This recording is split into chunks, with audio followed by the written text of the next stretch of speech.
the Moving to Opportunity experiment, which gave low-income families housing vouchers to move to low-poverty areas using a randomized lottery. So this is starting to move in the direction that I want to go next, which is focusing on potential policy solutions and mechanisms.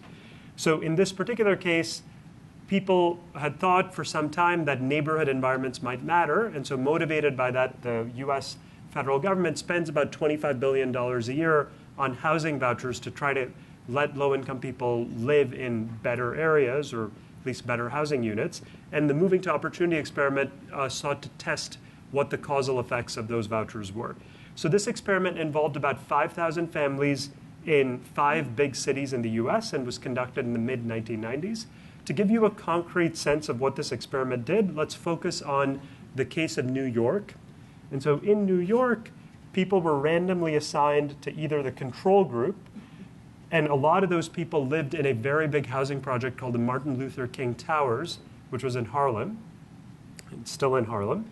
And the people who randomly won one of these subsidized vouchers to move to a lower poverty area, who were in the experimental group, many of them moved to an area called Wakefield in the North Bronx, which is about 10 miles away from Harlem. So the point I'm making here is that these are very local moves, very short distances.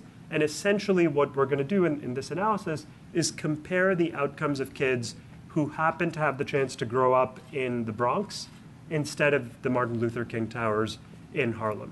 So what you find when you look at the data is children who moved to lower poverty areas like the Bronx when they were young, in particular below age 13, do much better as adults. They're earning 30% more, so that corresponds to roughly a $100,000 gain in lifetime earnings in present value at the point that they moved. They're 27% more likely to attend college. They're 30% less likely to become single parents. So across a broad spectrum of outcomes, you see these quite significant improvements that would translate to significant increases in rates of upward mobility for children who moved to better areas when they were young. In contrast, if you look at children who moved at older ages, which is what the prior literature that had studied this experiment had done, you end up finding that it had relatively little effect on kids who moved as teenagers, and it had no effect on adults.